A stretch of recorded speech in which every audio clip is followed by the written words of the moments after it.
Super. Welcome, everybody. We are speaking today on the topic of taking on gender inequality, addressing harmful stereotypes in advertising, and really a topic after my own heart. Very excited to be moderating this super esteemed panel. Just to very quickly introduce myself, I'm Anila Vinayak. I work in Unilever and I lead CMI for beauty, well-being, and personal care. I'm also going to request, I think, starting from the left, Manisha, if you could tell everybody a little bit about yourself, that would be great. Yeah, hi everyone. Good morning, good evening, good afternoon, depending on where you are watching this from. And very happy to be here. So I'm Manisha. I head the Advertising Standards Council of India, which is the self-regulatory body of the advertising industry. And amongst other things, one of the areas of keen focus for us has really been gender representation in advertising. And I think that's really a subject matter close to my heart as well. So very happy to be here and on this panel. Thank you, Manisha. Kunal, would you want to go next? Yeah, hi. So firstly, as you can clearly see, I'm the only man on this panel, which is a little intimidating. But yeah, so I've been in advertising for close to 25 years now. About 20 of those have been with Lowe Lintas, who I continue to be with, and just really happy to be here and be a part of what I think is a very important conversation. Thank you, Kunal. Suhela, may I invite you to go next? Thank you so much, and good evening, everyone. My name is Suhela, and I lead the work on women's economic empowerment at UN Women in India, but also leading the work on Unstereotype Alliance, and looking forward to sharing and hearing from all of you. Thank you. Lovely. And definitely last, but certainly not the least, Lipika, please. Yeah, hi everybody. I'm Lipika. I work with Futurebrands Consulting. So we've been, working now for over 15 years. I think at the intersection of culture and consumption. And this project, very close to my heart, would urge everybody to check out the report itself, the one that we published, with ASCI, of course, leading it. The report called Gender Next, and I think that will also give you a lot more insights, of course, as we get into this conversation with all the panelists here. Thank you. Thanks, Lipika.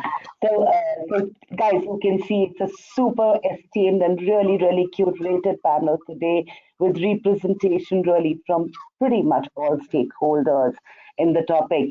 Lipika, may I invite you to please help us set up a little bit and maybe speak a little bit about what, in your view, are the harmful stereotypes that advertising shows and what is the damage that they can do? Yeah. So I think if you're talking about, gender stereotypes, I think if I had to start listing them out, I think we'd be here, all evening. So I'll just kind of give a really sort of a broad sort of a view. And I think it's really important, one, for advertisers, marketers, right, all of us who are on the inside of this, to actually recognize how important and how powerful advertising is in the kind of images that it generates and the kind of impact that those images have over masses of people, right? And so advertising, in a sense, it's not just one 30-second commercial, right? It's not just one image that you see in a print ad. The impact of advertising happens over time. It happens over, right, repeated sort of, when you kind of see the same image or the same sort of a sequence repeated over time. And we have to recognize the fact that it actually is not just a tool of marketing, right? Of course, it's a very important tool of marketing, and that's, in a sense, what the insiders, in a sense, use, but it is also, a shaper of collective imagination. And I think that really is the starting point to kind of understand, therefore, for advertisers, for marketers to, in a sense, see the responsibility that they also bear, when they kind of create these images, when they put them out, right, when we put millions and millions of, rupees behind them. And what is the kind of impact that really kind of trickles down into minds and into society, into sort of stereotypes that then kind of, go from the screen and into behavior. And that really is something that we all need to first recognize, I think, to even start thinking about change. I just like to make a couple of points, maybe to just kind of, set up a few things about where we are currently in advertising with regards to gender stereotyping. And I think it's important to recognize that there has been a movement, there has been a change that has happened, say, over the last decade or so.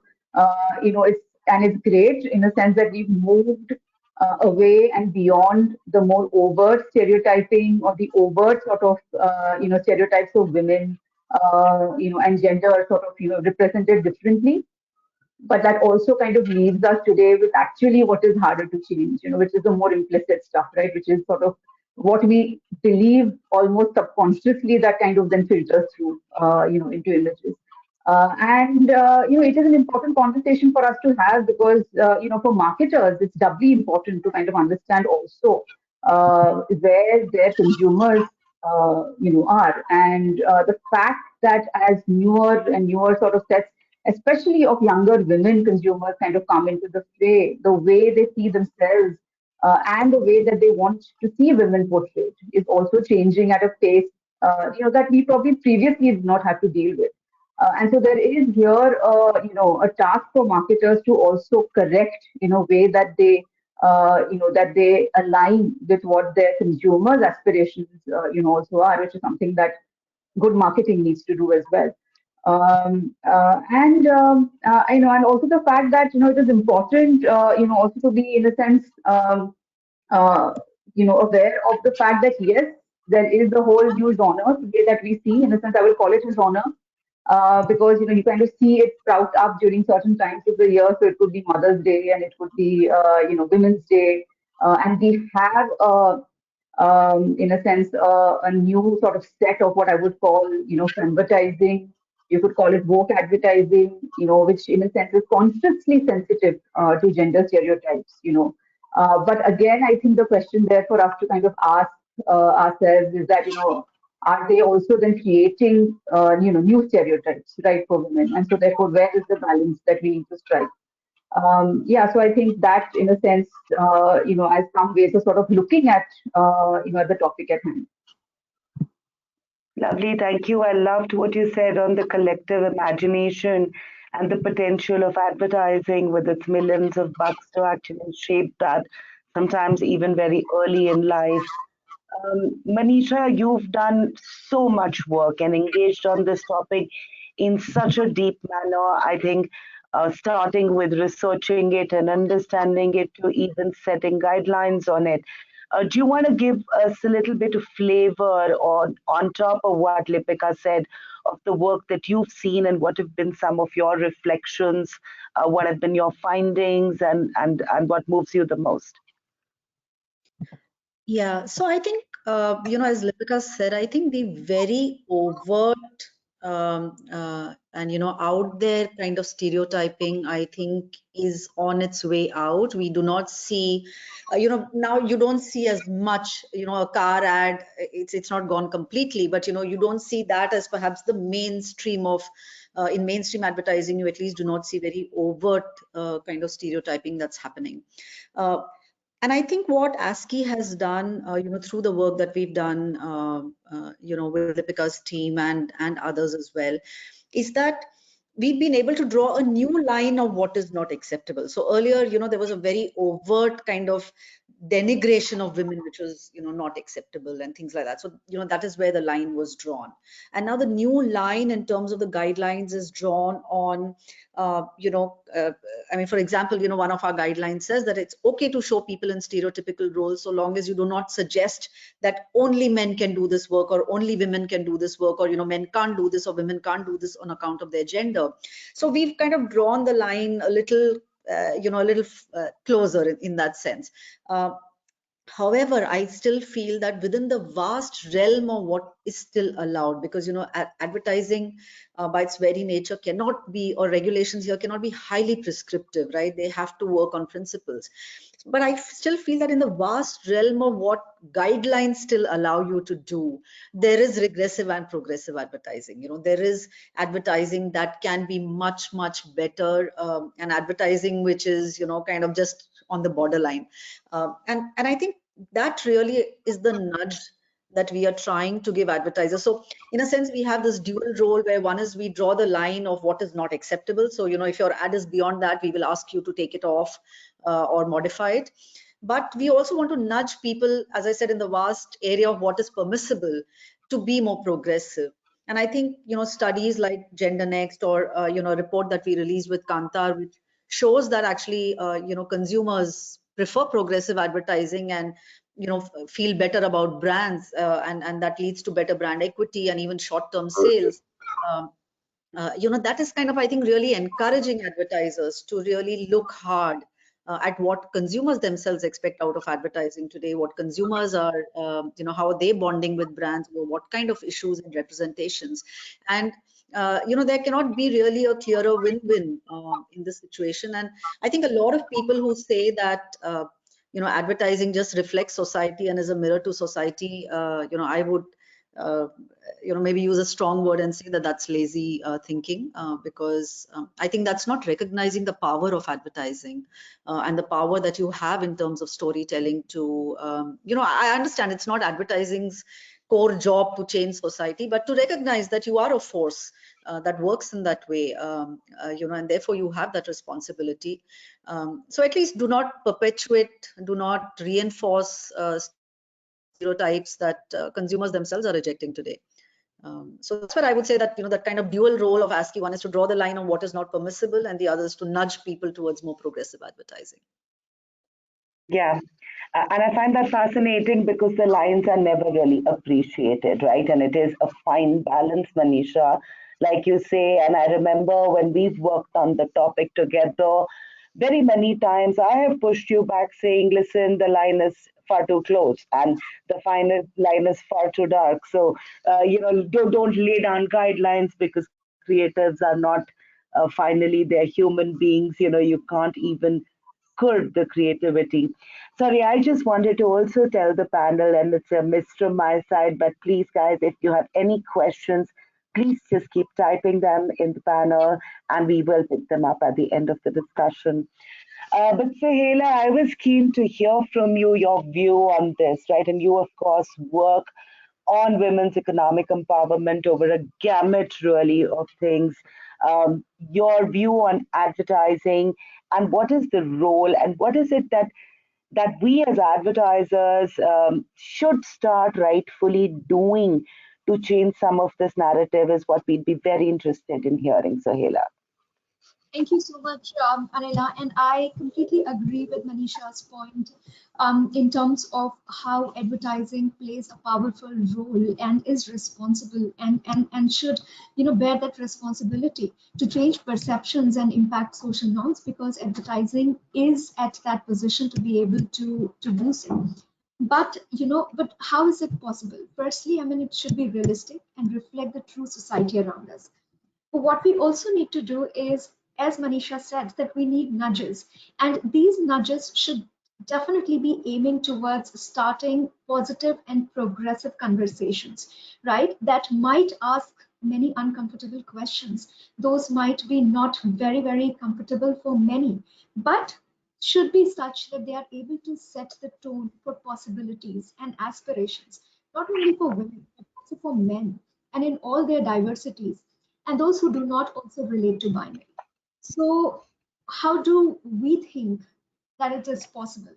Of course, we all carry unconscious biases knowingly and unknowingly with us, and that are to a large extent are already also reflected in the advertisements that we see all the time.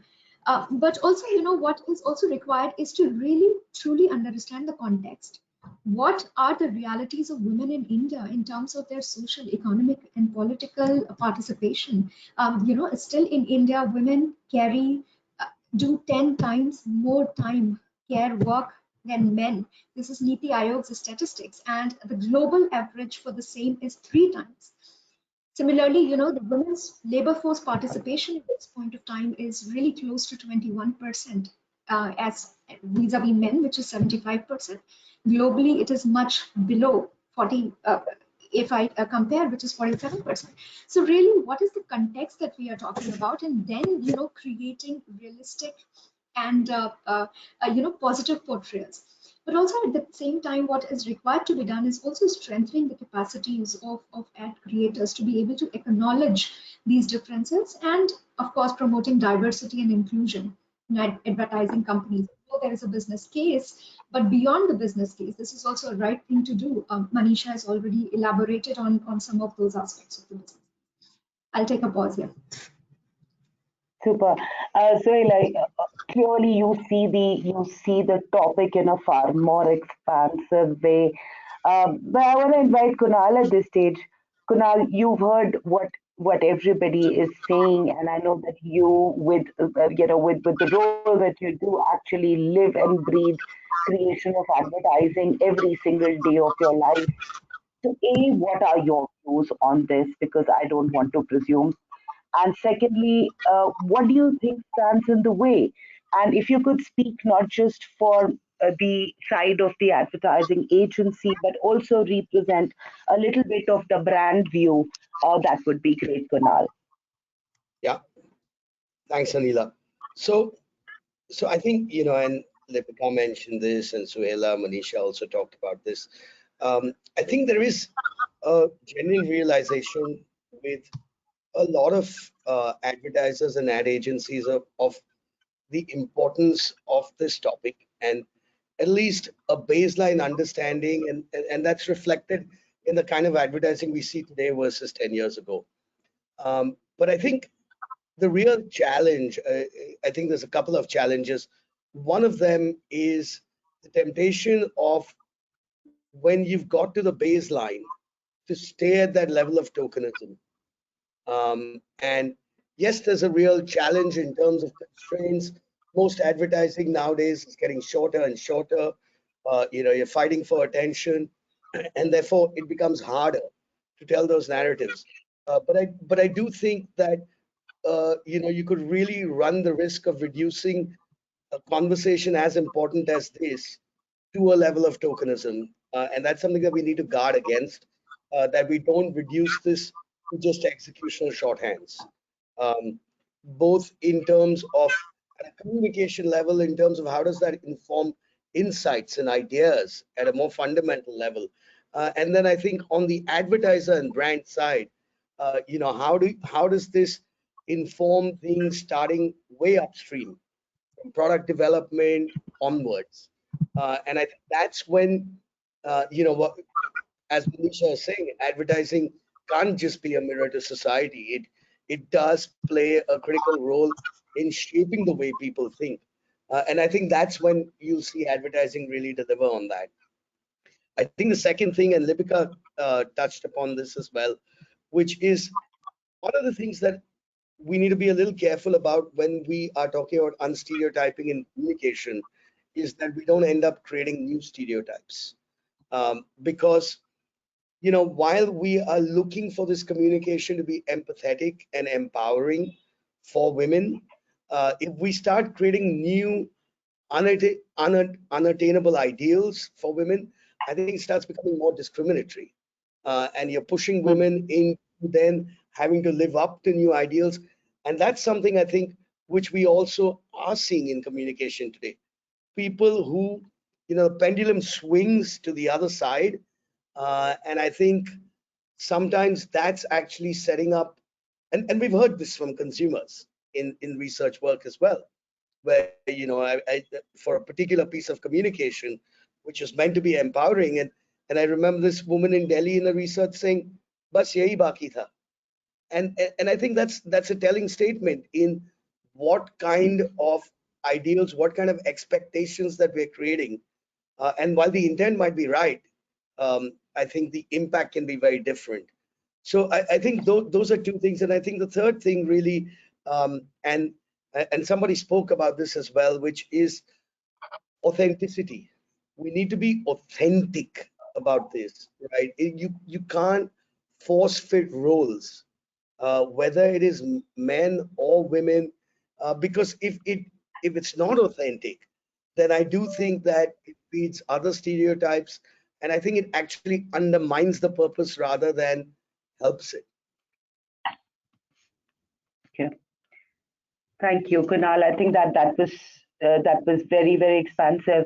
Actually, and I must add one point, which is a much smaller point, Kunal, but when I've spoken to brand managers sometimes across different companies, they do come back and say, look, even with the best intention, I find it very difficult because well, the one example, for example, quoted to me was that, look, I may want to show a lot more real beauty on screen, but actually, when the models are sent to me and when the roster is sent to me, actually the roster doesn't even have them, right? Because the rosters are still not designed sometimes for the new definitions of beauty, and and then I feel that sometimes with younger brand managers, then they really don't want to make that extra effort of asking for a certain type of talent, for example. But Manisha, maybe if you could speak a little bit to us now about one of the other things that sometimes I feel that, and of course, these are things no one says, but I feel that there is a little bit of a baggage is that, look, things have worked well for brands in history by doing things a certain way, right? So, for example, while depicting unreal standards of beauty may have worked very, very well so far. And then there is sometimes a little bit of resistance to change, saying, oh, is it even going to be good for my brand? Can you speak to us a little bit about your view on this? Do you feel that unstereotyping in advertising or breaking some of these stereotypes, is it good? Of course, it is very, very good for the people viewing the advertising, but can it also be good for brands, and in what way? Yeah, I think there are, while there are hundreds of examples of brands that are, sticking to more conventional, ways in which beauty has been seen. But I think increasingly you are seeing a lot of action, in brands who are not taking that route. And, these are brands which have great traction. I mean, you have one brand in your portfolio, which I think is a brand that is universally kind of applauded for that kind of work.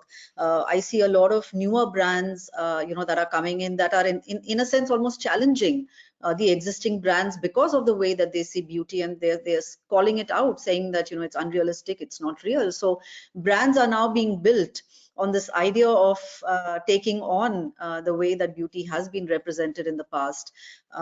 So I think it is if you were the first one, yes, it's a brave decision, but I think now there are enough success examples, and enough examples of consumers, admiring these brands for saying it as it is, for showing reality. You have a whole set of, you have this whole influencer channel now, which consumers are taking to so strongly, and they are again, one of the reasons they are successful is that, they depict things in more authentic ways. So I think brands really need to, break away from their own historical ways of seeing things, because the consumer has moved ahead, and why are brands trapped, in their own past success? And that is certainly, I think, not going to be a guarantee of future success. But I think there are enough brands who have done that and who have demonstrated that those can be very, very powerful conversations which are highly engaging. So I really don't see the high risk, honestly, at this point of time. Yes. And Lipika, Suhela, Kunal, any view on that, if you have a different one or if you'd like to build on? Yeah, I think I think what Manisha said, and also I think what Kunal said as well, right? The fact that consumers have moved along, right, in the sense that if a woman is watching what is supposed to be an empowered ad, but kind of feels that that is actually doing, in a sense, again pushing her into a corner, or for that matter, from what Manisha is saying, right, the fact that advertising itself, and the fact that brands today need to kind of recognize the fact that they live in a media world that is much more, in that sense, vibrant and populated, more so by consumers themselves today, right? In the sense that I think today we have a right to and an ability to self-expression on social media, which didn't exist before. And so, in that sense, for advertising, to be very highly sort of aware of the fact that you today have or are talking to consumers who are also expressing themselves, and and where is that gap, right? How far behind do you kind of lie? And therefore, what does that do to your brand and how it is perceived by your consumers? That is something that absolutely needs to be asked. And I feel like brands perhaps kind of think of their sort of advertising content as if it exists in solus, but it does not. And that is something very important for us to recognize. I just want Yeah. to add, the other dimension also, which is that women are the growing largest category of the consumers themselves. So, then where does this advertising and how does that plays a role in, in entire economics of this, and also, so that is something which we also needs to be, considering. Yeah, no, that's a great point. And actually, sorry, Kunal, were you saying something? Yeah, no, so I think you take an agency like ours, Lowe Lintas, there is a recognition of this, right? And uh, there is a decided and deliberate consideration to move brands in that direction because that's really where conversations are today. But I just say I think Anila, you made I thought a very interesting point, which is how do you strike the right nuance or balance, right? Because and I think part of that answer comes from whose definition of beauty is it? And I think as long as that is a definition of beauty, which may be aspirational, might not even be real at this point of time. So I'm not talking about just mirroring where society's at, but as long as it's an aspiration of the women who are your audience, I think brands will subscribe to it because it makes sense for them as well at a business level and obviously at a value level. But I think that's the important thing to bear in mind. Right. That's very relevant. I can also on that actually share from personal experience and personal data in the company that actually we find that advertising that unstereotypes is actually better quality advertising, right? Because we do test all our ads and we find that advertising where both men and women, and I think one of you made that point. It's not just about showing the woman in a progressive way, but also the man. But when you are able to depict them both in appearance and in personality and in role as more progressive, actually the consumer does reward you by liking that ad more, right? And it is more effective advertising. Um, but Lipika, with all your vast engagement on this topic, if you had to at the end of today's discussion, let corporates and advertisers go back with some positive action, right? What are those points that you would urge people to start doing tomorrow um, to make a real difference in this area? Yeah, I think there is no easy hack at this. I think it needs to be a very concerted effort. And I think, organizations are ready for it. I think when we speak to marketers, we speak to people who work in advertising, there is obviously an awareness that, not only is this something good to do, but it is something that is a must do. It's a good business call, as well for brands, over time.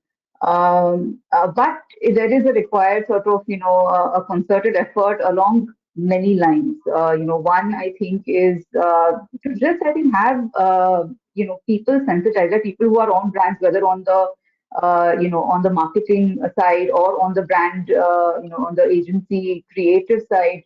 The idea that you have to constantly, in a sense, listen to your consumer, right? What Kunal described as, just like a little piece of feedback that you hear when you actually show advertising that you might think, right, or we might think is empowering or is woke, but the kind of response that it gets, and so to just listen to your consumer, to recognize the fact that advertising today is enmeshed in a much larger web of representation, and so in a sense to also keep an eye on that, right? I mean, I don't think today you can make effective, creatives without, in a sense, understanding everything else, that the creative will live around. And so that could be whether it's social media, and it could be creator or influencer made content. It could be all of these new brands that are, in that sense, launched themselves and live in this digital world. Um, and of course, I think there needs to be a process that, that both, whether it is in terms of crafting the brief, and it needs to, in a sense, start at the brief writing process, where this has to be built in. And, it might seem that it could be an overcorrection, but today, I think because we've rooted out, like we said in the beginning, that we've rooted out what was overt, what in a sense would jump out today, at us in terms of stereotyping, stereotyped images. Today, what we need to, in a sense, root out is much more, difficult. And so, if we do not, in a sense, consciously put it, whether it is in the brief, whether it is in every step of creative development, the chances of it slipping through, are much higher. And in fact, in the report, Gender Next, you will actually find a couple of tools. That we created a framework and and a self-check kind of a cleaner for advertisers, for marketers to actually put in effect. So it could happen at the script writing phase, it could happen at storyboarding, but how do you catch those, sort of little subconscious, implicit ways of seeing that then slip into and become representation?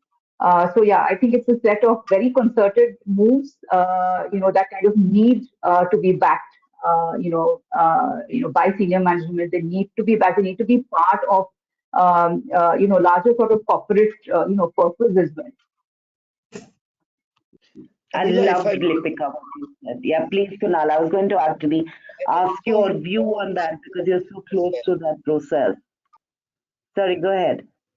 Yeah, no, so I just want to add on to something that Lipika said, and I think so so I think I've been a part of many teams, including agency, advertiser, etc., where the intent has been very clear at the outset of doing work that is really progressive, that moves this conversation onwards. I think one of the things that needs to evolve as well is research metrics, because I think especially in the evaluation stage, a lot of research metrics are reflective of where the current state of society is. And it becomes that much harder to be able to do work that's ahead of the curve because of some of these research metrics. So I think that's an area that, it's an area which is a challenge, and, we need to do more work on as well. Yeah, I couldn't agree more actually. And being a hardcore researcher, having done that for a living. But Kunal, one of the things that I do also feel is, and to Lipika's point, saying it is about really starting at the creative brief point, right? A lot of the reasons why actually we don't see great unstereotypical advertising come out is because our briefs are still not revolving around human beings. They are revolving around brand jobs, right? And then the human being is really, a way to tell the story. But I really enjoyed what you said, Lipika, that through the creative process, actually from the brief to the evaluation to final, of course, Kunal, research, it becomes very critical actually to be inclusive and to be keeping some of these checks and measures in. But I had one more question. Maybe I'm going to ask Suhela to speak about this. Suhela, one of the pushes that we always get is that okay, when we show women to be more progressive, and we show women in, let's say, for example, unstereotypical roles, then we will by default, alienate men. And what's your view on that? Do you think that it is possible to show and tell stories which are far more progressive from a female point of view, but for them also to continue to remain inclusive? Yes, of course. And, it is the classical sort of understanding that that gender is not anti-men, right? We need to understand that this is not something which is one versus another. And the problem is stereotyping is with all genders. It's only not the men, it's not only women who are being depicted in a regressive manner, it's also men who are depicted in that manner. So, for example, we see them less empathetic, we see them more aggressive, we see them more materialistic, which is also not the reality for many men, right? So then how do we make sure that we recognize that this is a problem that affects both men and women? And there is a research that shows that over 5% of men portrayed in advertising are in stereotypical roles and characters. So really, I think it's a high time that we move from that notion of alienation of men, but really start talking and move the conversation in the direction that it applies to all. But also, why only to men and women? We also, within that, we also need to look at the various diversities, age, sexuality, disability. In the context of India, scheduled caste, scheduled tribes, I mean, if they are not represented in the popular culture, how disempowering it is for them to be able to just not be seen there. So, really, I mean, I would like to say that it's not about alienating one or another. But I just wanted to, Anila, also add one quick point to, so that I don't lose my thought, to Lipika and Kunal, that all the measures that you have said are very, very important and relative, and it should start from from the creative writing aspect. But I'll take it to the also the level higher, to see that when is it a part of your broader corporate policy, to be able to ensure that that there should be no regressive portrayal of any gender. Plus, also, there is a monitoring and transparency mechanism within your organization to make sure, and which is discussed at the highest level, to make sure that the content that is produced is not stereotypical. I'll take a pause. Yes, that's definitely, I think, Suhela, from your very important provocation for corporates to go back and consider actually the diversity that we employ. And you are right, it is not just about diversity in terms of gender, but diversity really in terms of representing the consumer and the people that we serve. Are we representing them in their entirety? So lovely provocation, Suhela, really. Um, and maybe Manisha, because you've been working so much, on this topic, having set in place guidelines, etc. as well. You alluded to this earlier, right? Then this whole topic of the balance between guidelines and between policing, right? What is that line, and how do you at ASCI ensure that when we are guiding corporates, advertisers, that we stay on the side of guidance and not really get into the policing or part? Yeah, so I think again it's a mix of both. I think as the advertising self-regulator, we one of our key jobs is to draw the line so that everyone knows that, look, if I do advertising like this, I will get into trouble. So it's very important to kind of draw that line and communicate that. But as I said, I think drawing those lines does not necessarily help progressive advertising. I mean, it stops problematic advertising, which is very obviously problematic. But I think, as Lipika said earlier, the challenge that we have right now is just, I mean, I would say that till we took on this project, I mean, I did not see all of this advertising and I went, oh, this is a problem, or this is a problem. And now having, done this work, I cannot see an ad without seeing that problem.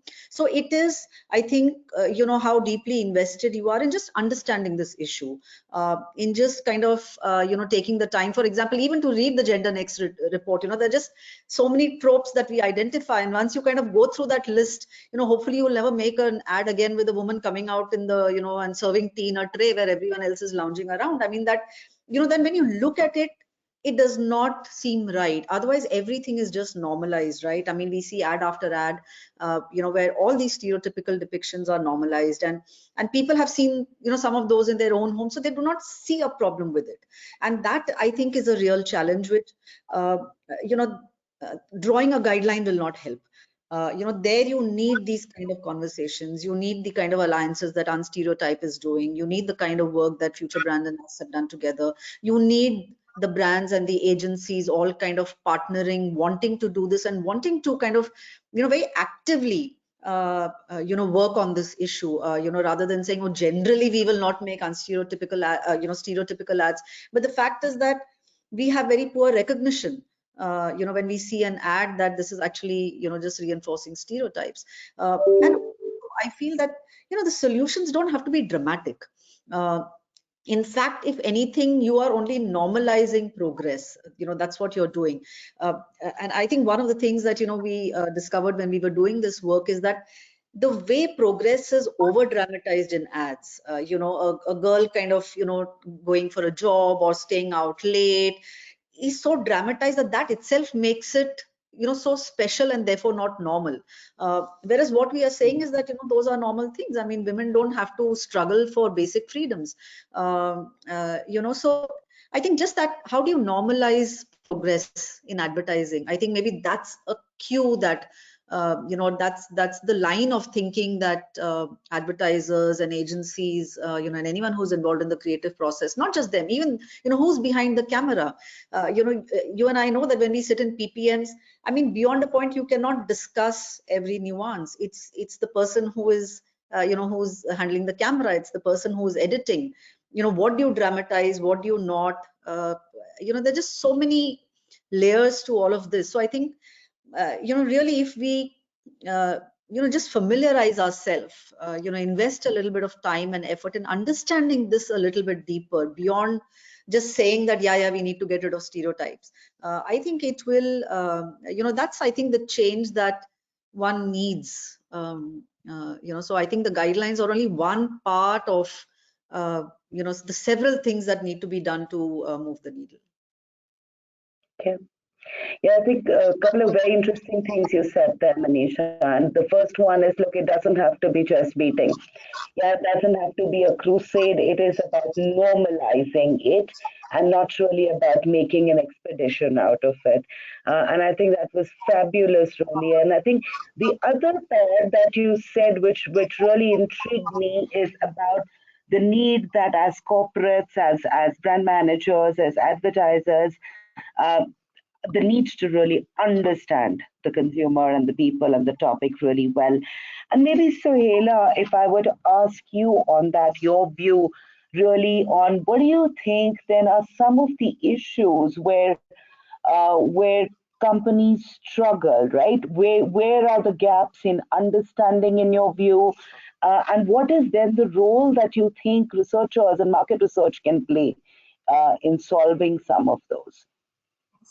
So Manisha very talked about Unstereotype Alliance in her response, and her organization is a member to it, which is really around promoting progressive, representation of both men and women in all genders. So several challenges in terms of really, and maybe I could just convert the question and take it from other angle to it, that what is it that Unstereotype Alliance is doing to be able to support the creative teams and the advertising agencies and the brands in terms of addressing some of these issues. So one is really, we have developed something called 3Ps framework, which is really about, and 3Ps, the Ps in 3Ps stand for, people's perspective and personality. So really, what kind of people are being shown in the communications and all the time? And like I mentioned earlier, that certain kind of people are completely out from the advertisements. So how then, within the advertising community, we create this consciousness and bring this recognition that it matters to show all the people in all their diversities. Now, perspective is about, again, who is framing this story, and is there diversity in the creative team? Are you showing the outdated perspective in society about people, communities, relationships, norms, etc., which Manisha also alluded to, right? That when it comes to whose hand, in whose hand is the camera, and then the dynamic certainly changes. But in personality, which is also about the depth of character, that are we depicting characters that are empowered and in control of their lives, and are we really looking beauty as a multi-dimensional trait rather than just about physical appearance and attraction? Now all So this is really around you know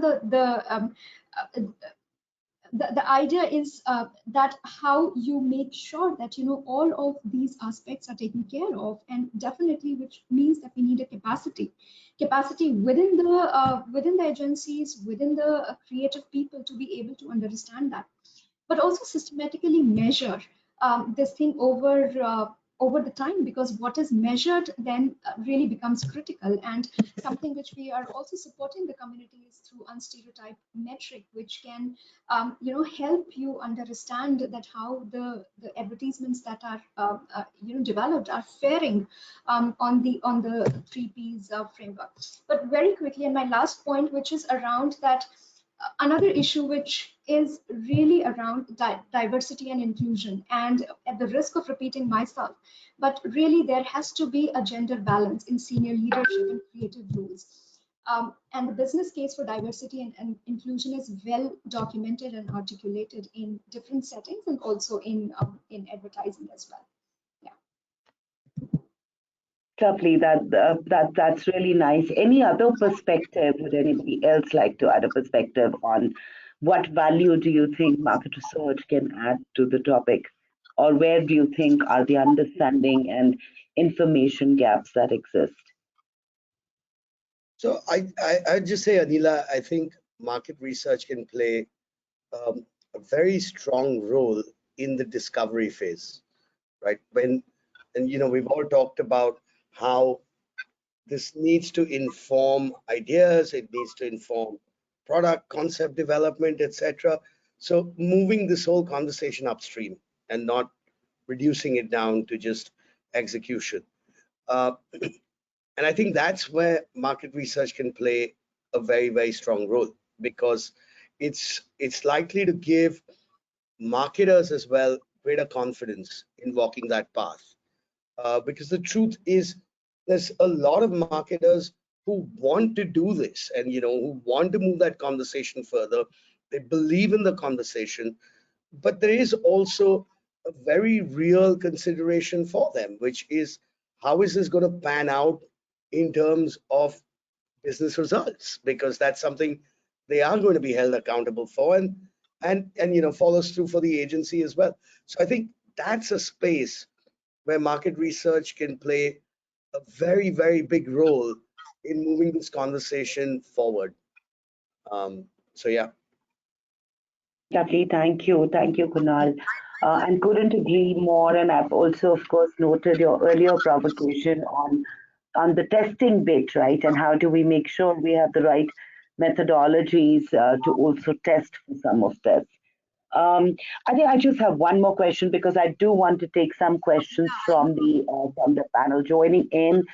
So guys, if you haven't put in your questions yet, there's still time to, and we will do that in the last 8 to 10 minutes.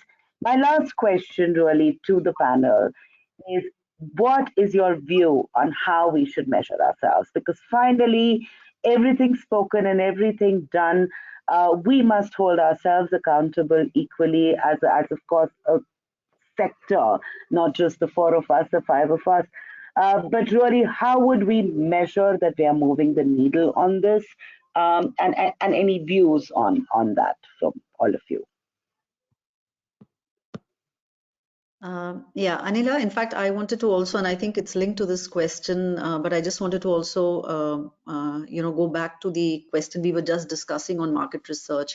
And I think one of the important things in the way that we measure, or measure this progress or change or in this direction is that, because this is so normalized, because stereotyping is so normalized, sometimes asking consumers directly will not give us the answers, because these are normal depictions that even they say. So if you show them an ad with someone doing something stereotypically, they're unlikely to find something wrong with it. So I think it's also how you approach market research. Are you giving them enough choices for them to perhaps respond to stimulus, etc. So I just feel that even in the way that research is designed around stereotyping and understanding, needs to be thought through. And I think that is what will give confidence to advertisers, because otherwise consumers are not going to find, it's unlikely that they will find anything wrong in stereotypical depictions, because, it's what we've seen advertising do for decades, right? So I think, and therefore I feel, how do you kind of, think about it, and how do you measure this? So I think, Suhela spoke of the unstereotype metric as one, opportunity for, advertisers to measure themselves. I think the Gender Next report itself lays down a framework which is more a self-assessment framework, that you have a list of questions. Can you just checklist, go through them and, give it to the creative team that's making, and it's an easy kind of checklist to, look at, both at the brief stage as well as, at the execution stage. And how are we doing, along those? But I think most importantly, how do we, I think, just, make that penny drop? And it's not so simple in this case, because all of us see this as normal. All of us see the stereotypes, and we do not find ourselves, having a problem with it. But like I said, once you kind of discover what the problem is, it's very difficult to then go back. So I think, how do you kind of, so whether it is workshops that need to be done, and take a critical look at your own advertising, use some of these frameworks available to assess that, perhaps work with third-party experts, on these issues. But I think it's just being open to this, and I think recognizing that, it is in the brand's own business interest, to sort this out, because some brands are definitely doing it, and I think are seeing the traction from consumers. So yeah, I think those would be my suggestions. Lovely. Any last words before we move to the questions from the floor? I just want to add, to what Manisha just said. Of course, whatever has been said is the right way to go, but also this recognition that pace at which the gender attitudes change is slow. So we have to be patient, we have to be persistent. We should not be losing the sight of this fact and keep continuing in that direction. Yeah, absolutely, absolutely. And I think Suhela, to just build on to what you said, it is not change that will happen overnight. It is change that will have need almost a woodpecker type approach for years altogether, right? And but I'm quite convinced that if we all consistently keep working towards it, we will make a difference. Just a few questions that we have time for. But very quickly, if I could give you one question, and maybe any one of you, but possibly Kunal, I'm thinking you may be better placed to answer this. Um, the question is that in a country like India, what is progressive in any one part of the country, for example, urban India, will alienate consumers in rural India. So, how do you then ensure that your advertising is created in a manner that remains aspirational for, let's say, all kinds of people? Yeah, so I mean, it's the question that's close to my heart. And Anila, you've been involved in some of the work that we've done on brands, and it's something that keeps coming up. I think the reality is it is a bit of a balancing act, which is how do you balance aspiration with distance? If it becomes something that is very distant for a certain part of that population, okay, then honestly it has no relevance, and that becomes a problem. So yes, it is a bit of a balancing act. I do think also though that as a brand, and given what the specific task is, when you narrow down, if you can really narrow down on who is your bullseye audience for that helps. Yes, I do understand that there are brands that are very expansive, and that's not always possible. But I think in that situation, you try and find the best balance that you can between aspiration and distance. It's not easy, it's challenging, but I think that's the best that you can do, so that it's not didactic for one audience and too distant for another. Yeah, super. One more question. Maybe Manisha, you are best placed to answer. you spoke, of course, about the guidelines that that the ASCI has already put out there for television advertising. What is the view on digital advertising, but also very specifically on influencer-led content? Because all of this is out of the window where influencer content is concerned. How would you guide content there? Yeah, so I think one thing to recognize is that the guidelines that ASCI has is for all media. It's not just for television. It's for television, print, digital, and tomorrow if there's a new medium, it will be for that as well. So the guidelines are medium agnostic. I think what happens is that, of course, each medium has their own dynamic. And its own vocabulary, its own way of consumption. So television advertising, for example, is typically consumed collectively. So perhaps what you can do there may be a little different from what you may be able to do on digital advertising, which can be much more personalized, and therefore, messages can be far better aligned to different kinds of mindsets.